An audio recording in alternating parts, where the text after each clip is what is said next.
press, and he answers every question, and sometimes he hears one word. I think he heard the word sacrifice and immediately went to, oh, I've made sacrifices, and didn't think about the broader context of the interview. I think sometimes he answers too rapidly, and sometimes you just got to listen to the whole length of the question and really, give thought to the answer and the question that was given. But he gives unbridled access. Hillary Clinton hasn't given a press conference in 240 days.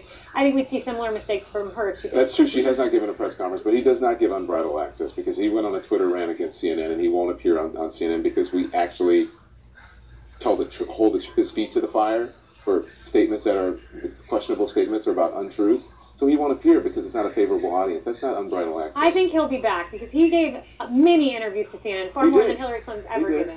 He did, yes. In the past.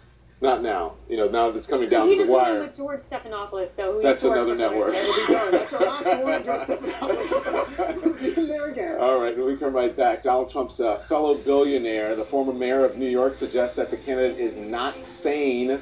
I'm going to ask our very own Dr. Drew what he thinks about this. Sane? Here to discuss it is Dr. Drew Pensky, the internist and host of HLN's Dr. Drew. Dr. Drew, thank you so much for joining us. It's been, an erratic few days for Donald Trump.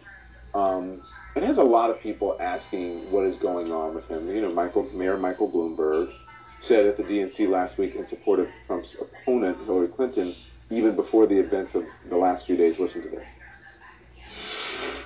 Let's elect a sane, competent person with international experience. The bottom line is Trump is a risky, reckless, and radical choice, and we can't afford to make that choice. So he's implying that Trump is not sane. Do you agree with that? Well, listen, we have to look at what is insanity. He can be reckless and risky and not be insane, right? There's two definitions of insanity. One is legal definition, and a legal definition of insanity is somebody who is so out of it they don't know the difference between right and wrong. That is a very high standard for insanity, and very few people meet that standard. You're really not functioning when you're legally insane. Then there's clinically insane, medically. What does that mean? Usually when we talk about insanity, we mean psychotic, hearing voices, having hallucinations. Again, have a thought disorder that disconnects you from reality. So I'm sorry, Don, not insane. Okay. No apologies necessary. And, it was Bloomberg who made the assertion. If he is, we've spoken about this before. I believe that you think he has narcissist tendencies. Is that always a bad thing in a leader? No, it isn't always a bad thing. People want to label him with a narcissistic personality disorder, and that is a pretty tough thing to do at a distance. But let me just talk to you. Narcissism generally can be a good thing. I mean, if you're a fighter pilot, we want you to be narcissistic. We want you not to have fear in extreme circumstances. And so most political leaders have some degree of narcissism. That's what motivates them to go into these areas. I mean, we've done research on this, and it bears that out. The question, though, is narcissism has a liability. And that's malignant narcissism, where you lose empathy. Feelings don't matter. Only your sort of point of view is all that matters, at all times. And in that situation, usually you see people who really can't function interpersonally. So you look at their children, their marriages, and you just don't see the evidence of malignant narcissism in his kids, certainly. Now, I'd love to hear from his ex-wives. Maybe they know something that we haven't heard yet, but you just can't conclude it because his relationships are actually maintained and seem to be quite healthy. I want you to listen to what John Oliver said. Honestly, the main takeaway from these 2 weeks is that, incredibly, we may be on the brink of electing such a damaged, sociopathic narcissist that the simple presidential duty of comforting the families of fallen soldiers may actually be beyond his capabilities. And I genuinely did not think that that was a part of the job that someone could be bad at. People throw around a lot of terms about Donald Trump. Is that unfair to call someone who is a nominee for the Republican Party a sociopath? Yes, it is unfair, because the sociopaths are usually tied up with illegal, really seriously problems with criminal behavior. But, you can be manipulative, you can be narcissistic, and you can still do okay in life. But again, your relationships usually have extreme pathology. It's very difficult to raise healthy kids, very difficult to have sustained marriages if you're deep into narcissism.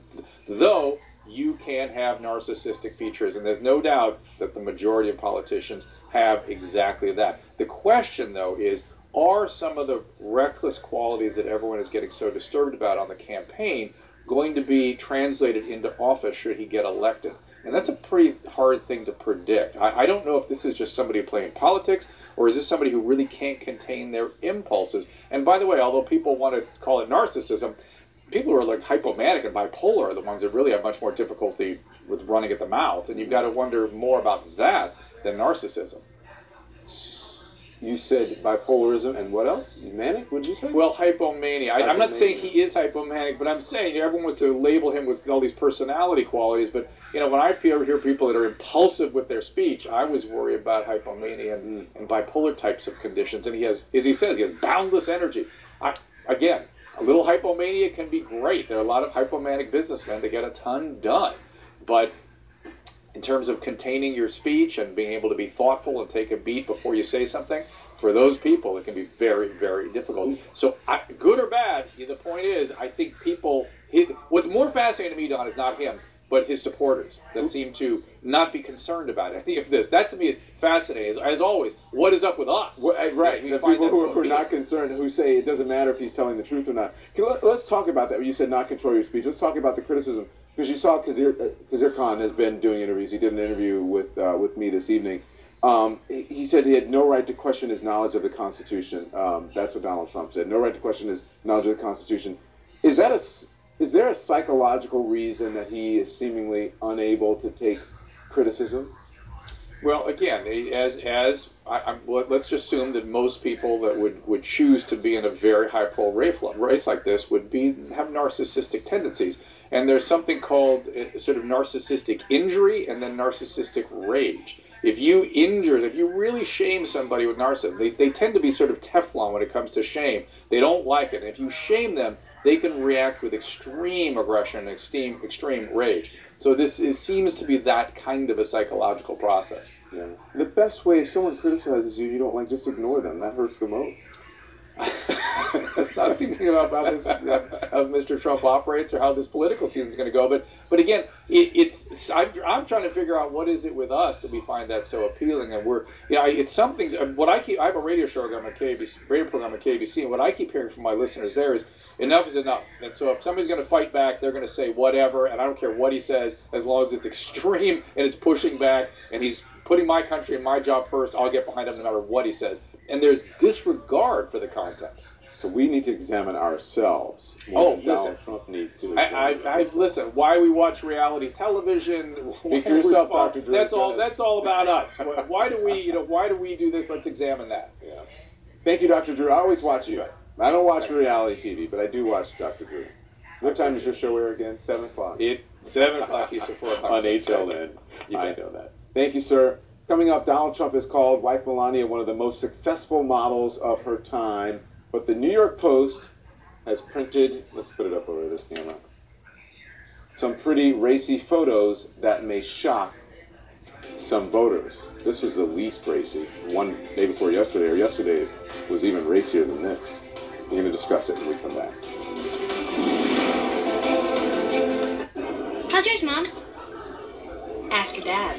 No, Trump, don't you go say nothing fucking for just stupid. $12.99, enjoy a favorite entree, 2 sides, endless garden Because that's what they doing it for. And if you fall for it, you are a dumbass. Which you probably will fall for. In 1996,